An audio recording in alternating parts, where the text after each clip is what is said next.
नमस्कार, स्वागत है आपका हमारी कहानी में। एक लड़का और लड़की आकर गाड़ी में बैठे।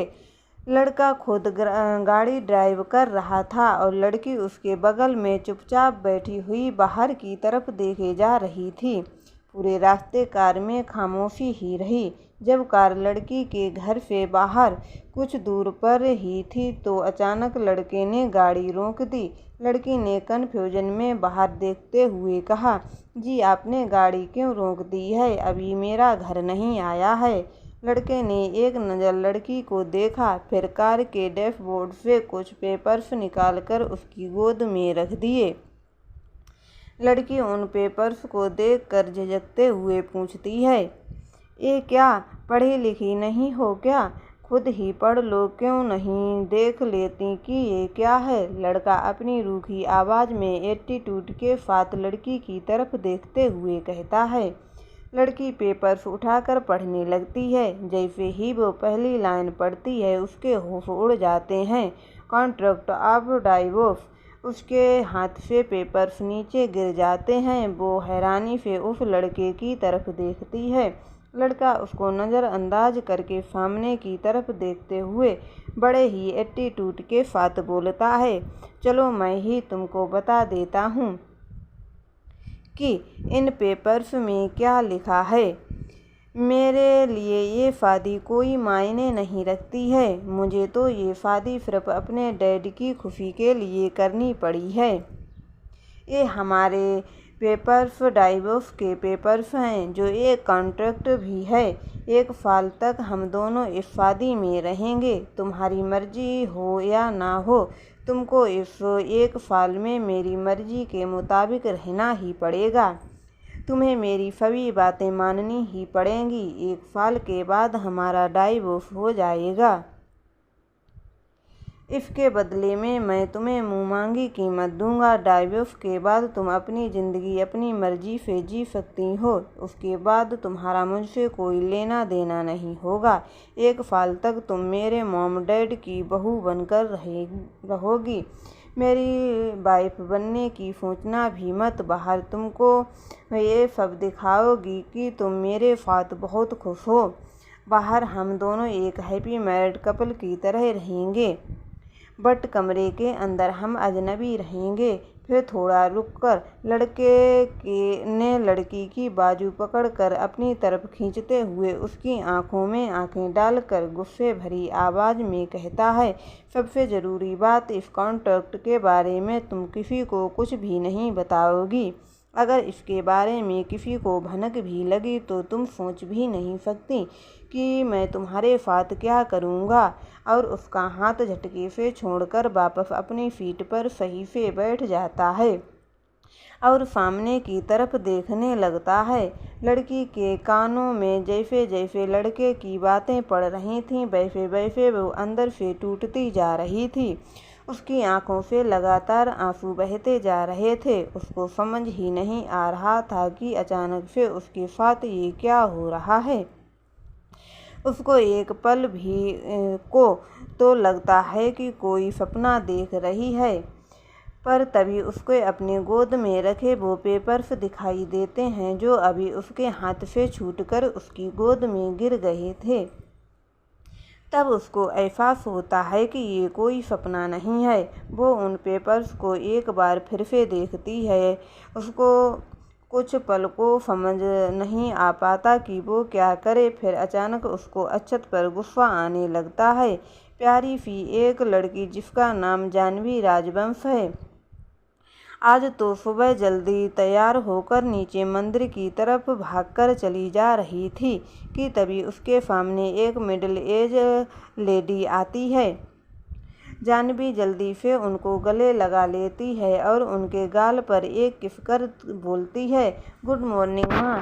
ये है जानवी की माँ शारदा राजवंश। जानवी अपनी माँ के साथ मंदिर में आकर पूजा शुरू करती है।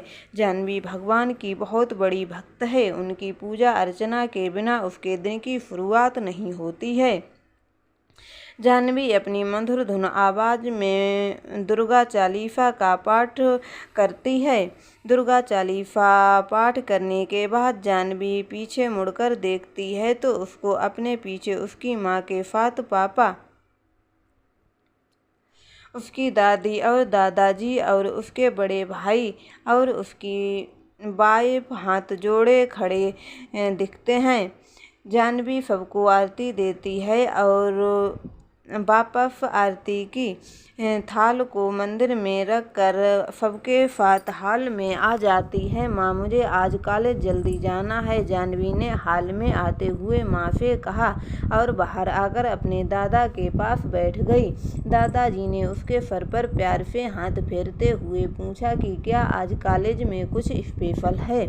तो जाह्नवी ने उनकी तरफ प्यार से देखते हुए बोली, नहीं दादू, कुछ स्पेशल नहीं है। मेरे फाइनल ईयर के एग्ज़ाम्स स्टार्ट होने वाले हैं तो आज सबको अपने सारे assignment and practical file submit करनी है और आज ही हमको हमारा एडमिट कार्ड भी मिलना है। तो आज कॉलेज में बहुत काम है, इसीलिए जल्दी जाऊंगी, तभी तो सारा काम कर पाऊंगी। तभी जाह्नवी के बड़े भाई, जिसका नाम शौरी राजवंश, वो उसके बगल में बैठते हुए बोले कि मैं तुमको ऑफिस जाते वक्त कॉलेज ड्रॉप कर दूंगा। पर जाह्नवी ने अपने भाई के कंधे पर अपना सर टिकाते हुए बड़े प्यार से कहा कि भैया, आप आराम से ऑफिस के लिए तैयार होकर जाना, मेरे चक्कर में जल्दबाजी करने की कोई ज़रूरत नहीं है। वैसे भी आपको अभी भाभी के साथ ब्रेकफास्ट भी तो करना है। उसने अपने भाभी के पास जाते हुए उनको छोड़ा और उनकी तरफ अपनी एक आंख पिक कर दी। मार खाओगी तुम हमसे सुबह सुबह, उसकी भाभी उसको थोड़ा शर्माते हुए बोली। वैसे भी मुझे रास्ते में फिका को भी पिक करना है तो आपको बहुत उल्टा पड़ जाएगा। जाह्नवी ने अपनी बात बदलते हुए कहा, मैं ड्राइवर अंकल के साथ चली जाऊंगी।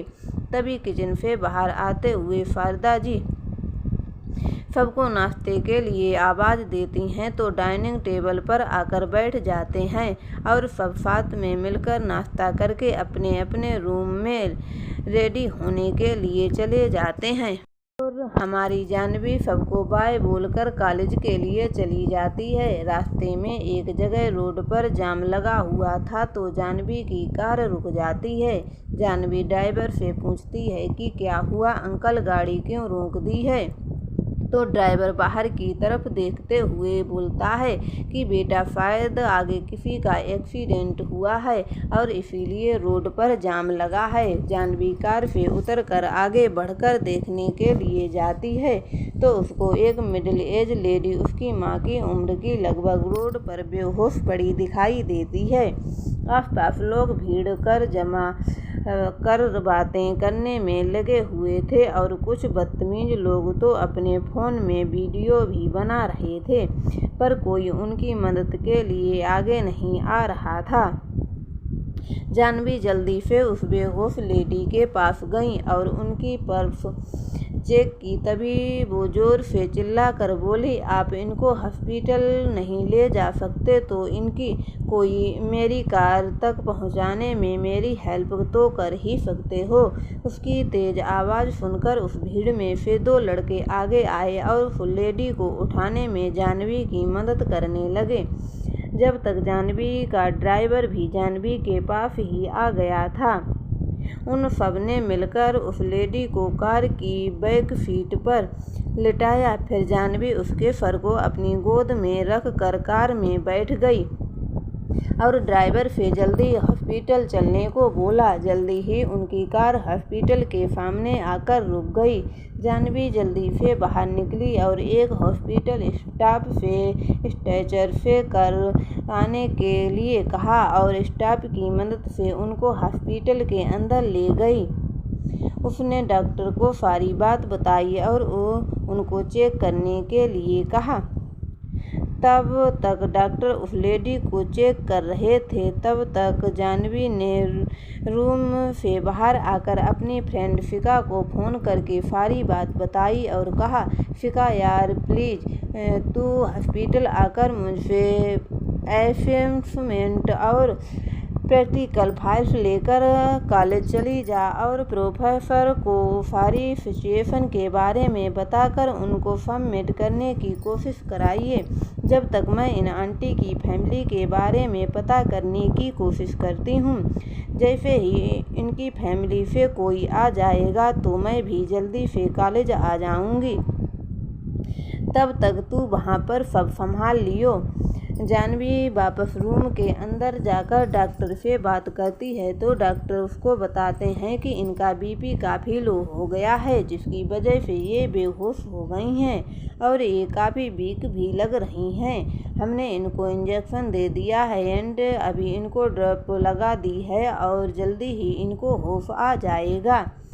डॉक्टर जाह्नवी से पेशेंट का नाम पूछते हैं तो जाह्नवी डॉक्टर को बताती है कि मुझे इनका नाम नहीं पता है, क्योंकि जब रोड से मैंने इनको उठाया था तब इनके पास कुछ भी सामान या कोई फ़ोन पर्स कुछ भी नहीं मिला था जिससे मैं इनके बारे में कुछ बता सकूं, इसीलिए जब तक इनको होश नहीं आता तब तक हम कुछ भी नहीं कह सकते हैं। डॉक्टर जाह्नवी से उस लेडी के बारे में जानकारी पता करने के लिए और उस लेडी का ख्याल रखने के लिए बोलकर चले जाते हैं। जाह्नवी को वेट करते करते 1 घंटे से ज़्यादा हो चुका था, पर अभी तक उस लेडी को होश नहीं आया था। जाह्नवी ने बीच में एक बार डॉक्टर को बुलाकर चेक भी करवा लिया था। डॉक्टर ने कहा तो कई बार होश आने में टाइम लग जाता है, आप वेट करें। बट जाह्नवी के पास टाइम ही तो नहीं था, उसको जल्दी से जल्दी कॉलेज भी तो पहुंचना था। जब उसको कुछ समझ नहीं आया तो उसने अपने पापा को फ़ोन किया और सारी बात बताई। जाह्नवी के पापा का नाम राजेंद्र राजवंश। पापा अगर आप फ्री हो तो प्लीज़ आप हॉस्पिटल आ जाइए या किसी को भेज दीजिए, मैं इन आंटी को अकेला यहाँ नहीं छोड़ना चाहती हूँ। राजेंद्र जी अभी घर से ऑफिस के लिए निकले ही थे और भी रास्ते में थे। उन्होंने जाह्नवी से कहा, बेटा मैं यहीं हॉस्पिटल के पास ही हूँ तो मैं जल्दी ही तुम्हारे पास पहुँच जाऊँगा, तुम चिंता मत करो, मैं 5 मिनट में आता हूँ। इतना कहकर उन्होंने फ़ोन काट दिया। लगभग 5 से 7 मिनट ही बीते होंगे कि जाह्नवी को उसके पापा कॉरिडोर से आते दिखाई दिए। जाह्नवी भागकर अपने पापा के पास गई और उनके गले लग गई। थैंक्स पापा, आप इतनी जल्दी यहाँ आ गए एंड सॉरी मैंने आपको परेशान किया। कोई बात नहीं बेटा, तुमने ये किसी की मदद करने के लिए किया है, इसीलिए तुमको सॉरी बोलने की कोई ज़रूरत नहीं है। मुझे तो तुम पर गर्व है कि तुमने किसी ज़रूरतमंद की मदद की है। राजेंद्र जी ने जाह्नवी के सर पर हाथ फेरते हुए कहा, कहाँ पर है वो लेडी? जाह्नवी के पापा ने उसको अपने से अलग करते हुए पूछा। जाह्नवी अपने पापा को उस कमरे में लेकर गई जिसमें उस लेडी को एडमिट किया गया था। जब वो कमरे में आए तब भी वो लेडी बेहोश ही थी।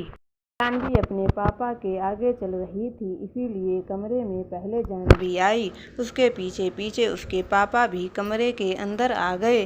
जैसे राजेंद्र जी ने उस लेडी को देखा वो एकदम से चौंक गए और उनके मुंह से सिर्फ इतना ही निकला।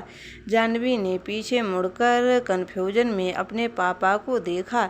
जाह्नवी को अपने पापा के आंखों में एक दर्द और चेहरे पर बेचैनी के भाव दिखे, जिसे देखकर वो और ज़्यादा परेशान हो गई।